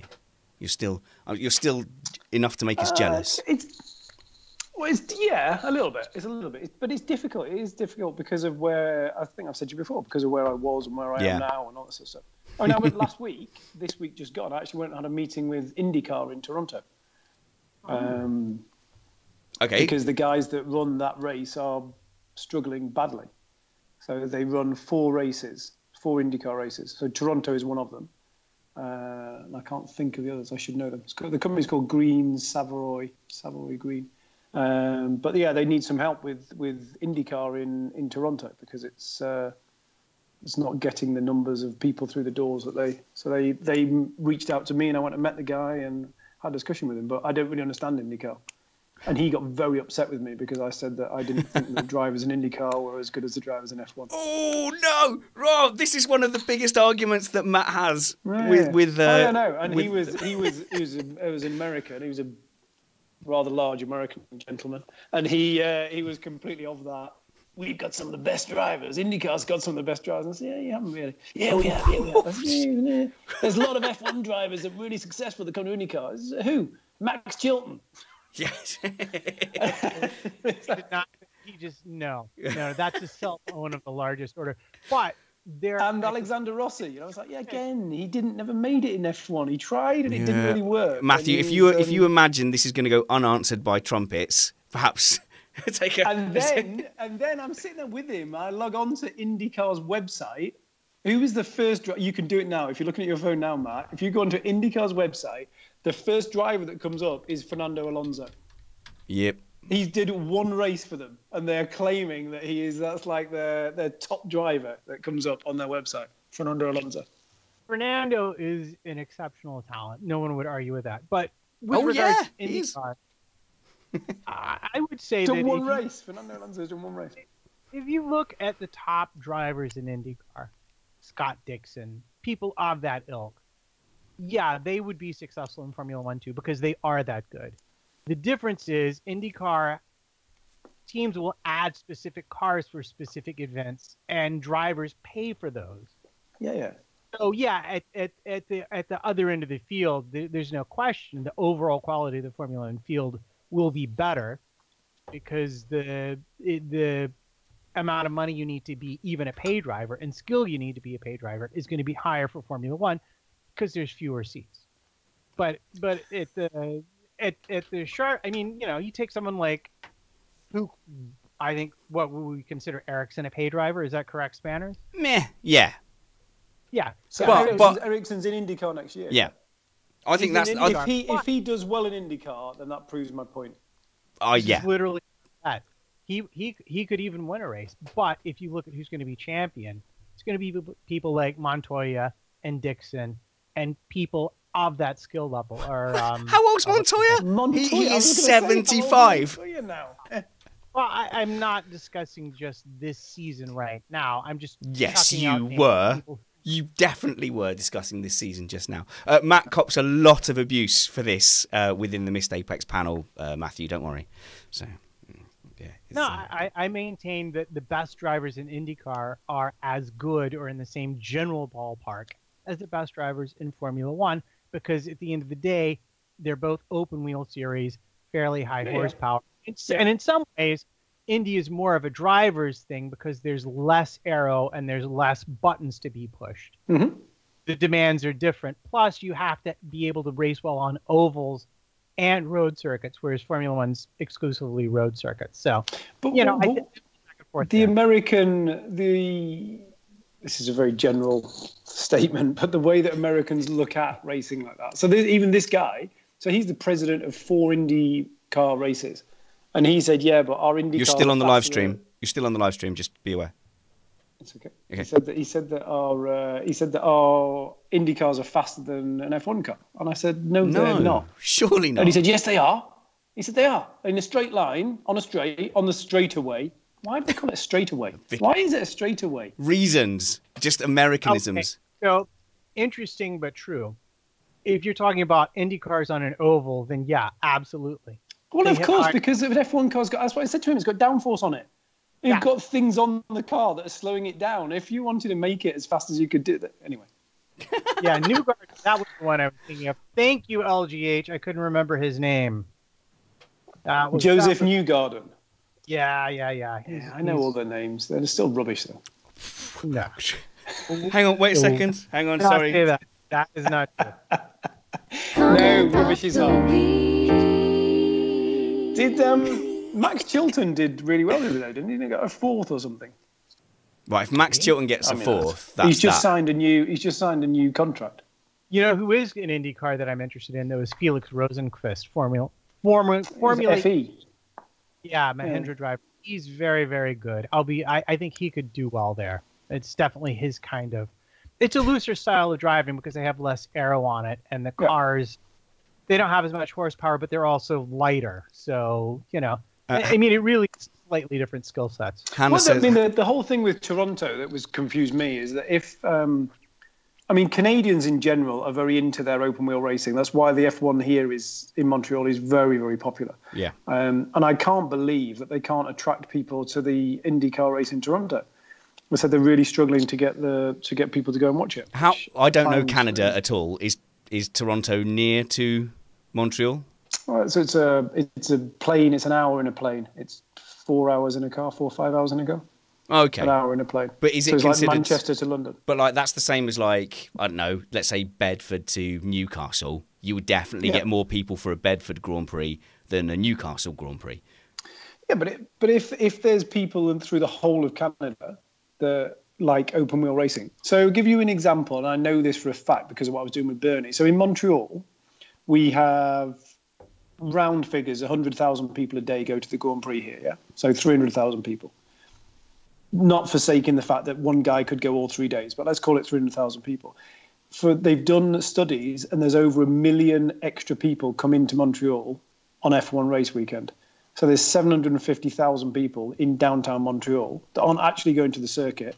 They're just here for race weekend. They're just here for the buzz. They're here for right. They're not because all the streets get closed down. And I don't know if you've ever been, Matt, to Montreal, but it's all the street. They close all the streets downtown, and it turns into a big like festival of everything to do with racing. And it's people like BMW and Porsche and Lamborghini who have nothing to do with Formula One, put stands up downtown because they know that petrol heads are around. So there's a massive buzz around Montreal for that whole weekend. And that's Canadian people and people from the north part of America that don't go to Austin because it's the only other race. Yeah, you've got either Austin or Montreal. So surely IndyCar must be able to attract some of those people. But yet this guy is saying that Toronto, they're struggling to get people through the door, which I don't understand. I don't get it. Yeah, well, it's a lot of things. You've triggered him. To really appreciate it, unlike Formula One, which twice has had threatened breakaways by teams, it actually happened with kart and IndyCar. Right. Up until that time, before the championship split, they were really a proper contender to Formula One in a lot of ways, not just in terms of the quality of driver, but also in terms of the performance of the car. But the split in the championship split the sponsors, and when Tony George and IndyCar finally won that battle financially and kart folded, it was really very much the Indianapolis 500 and like some extra races left over. And they've gradually been building it back. But, I mean, it was a tremendous blow to open wheel racing in the States that happened. Now, they've been smart about it. They've got the ladder to IndyCar. We've seen some great young drivers coming out of that. Yep. So if you're a young driver with talent, you can start literally at Skip Barber for about $5,000. If you win all of the things, each year you get put higher up the IndyCar ladder with sponsorship. And if you win the Indy Lights Championship, you get an actual ride in actual IndyCar with actual sponsors, which is very different to the way Formula One works. So they've been smart about it. they've been careful. They've been very self-sustaining about it, but it doesn't have the draw because it lost a lot of the prestige. Yeah. That goes back decades, honestly. Well, they've got a lot of good support races as well, from what the guy from Toronto was telling me. There's a lot of good support races for the weekend. But They should talk to Liberty and get Live Nation involved, get some proper musical acts going. Because I always thought that it was one of the big advantages of having Liberty on board is that they do own Live Nation. So the level of concerts and outside attractions that might make people just pay for a ticket just to go see the concert. Oh yeah, there's a car race too. That's what happens in Austin. I mean, that's what they do in Austin. I think it was 2 years ago, Taylor Swift, the only live performance she did was at the Circuit of Americas. Interesting. And if you bought a ticket for her, you automatically got a ticket for the Grand Prix and vice versa. Interesting stat, Taylor Swift has never released a bad song at all. They are all bangers. She's amazing. I love her. Definition of bad.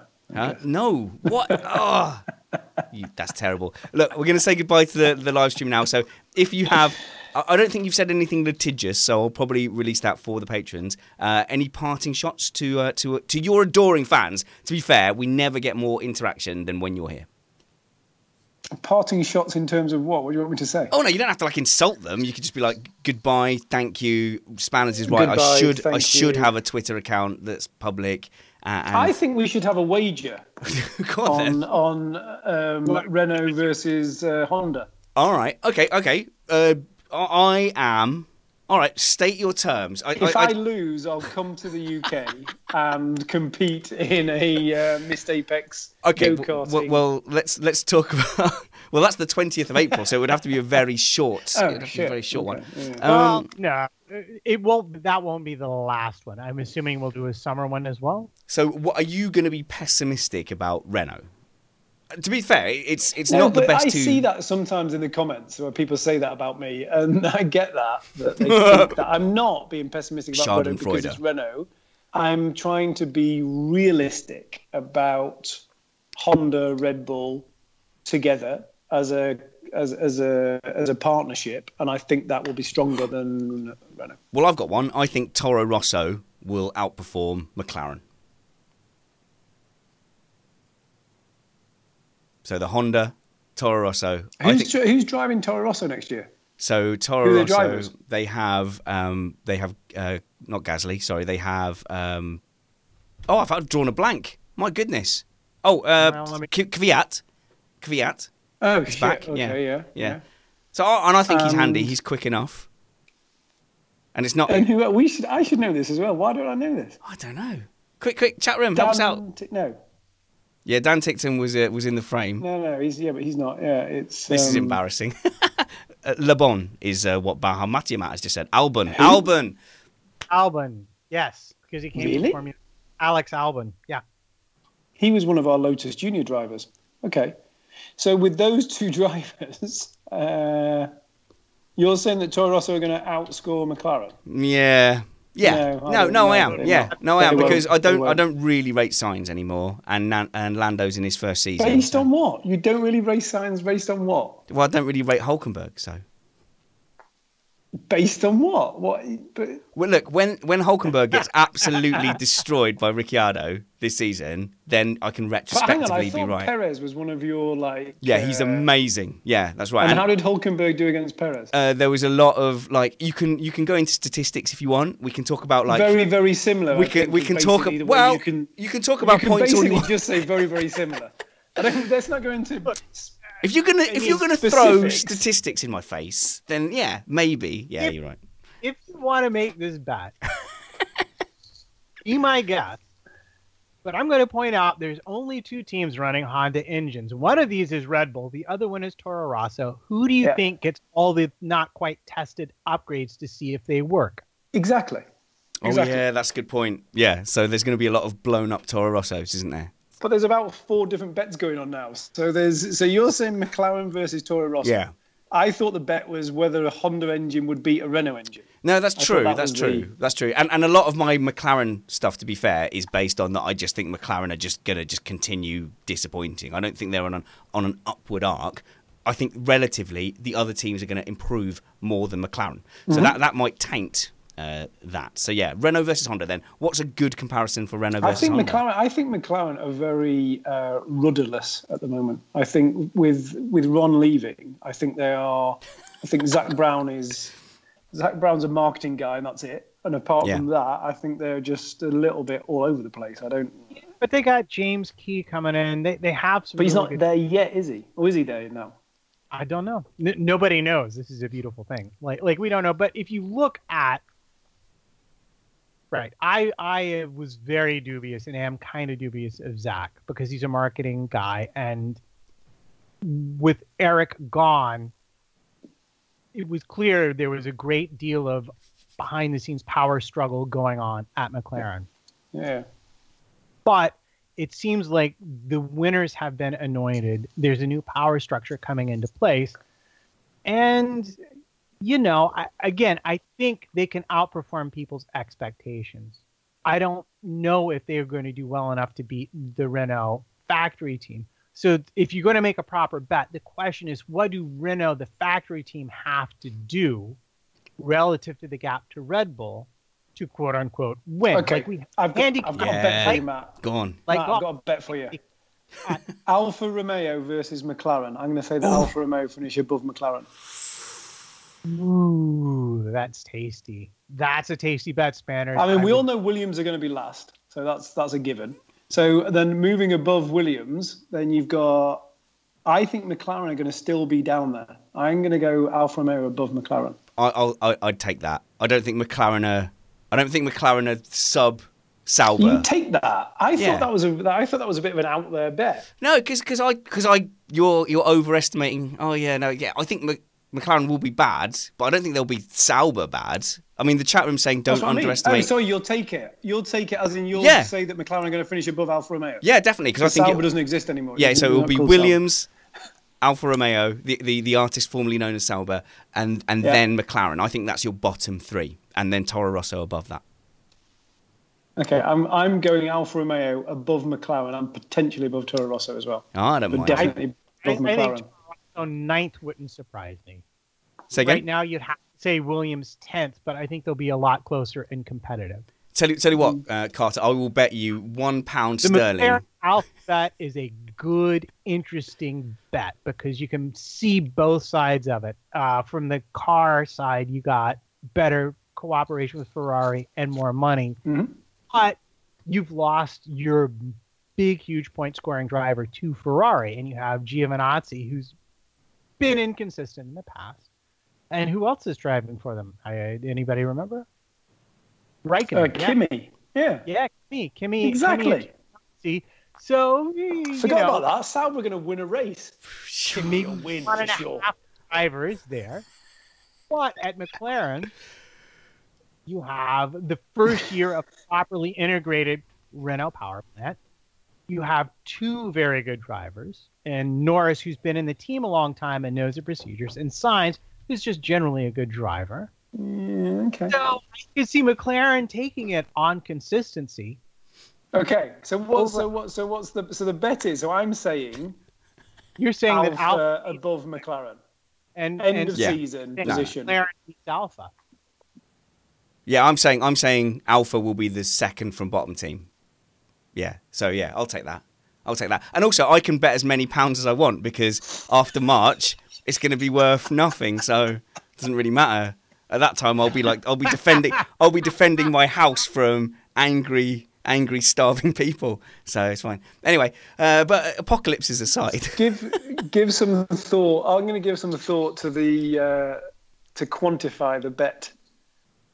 It's not money. Monetary is not going to work. So it needs to be something in terms of you coming to the Montreal Grand Prix. Anyway, we'll work something out. We'll work some kind of bet out for the next time you're on. But thank you very much to the live stream for joining us. I have to say, I don't like this segment of the post show that we've just done there because I am very careful during the show to make sure that I never have to think on my feet and I am just going from a pre-prepared plan. This hurt me badly that I didn't know who was driving for Toro Rosso and I couldn't. No, I know as well. That was bad. Yeah. It was terrible. Anyway. Thank you for hanging out with this live stream, and we will see you again soon.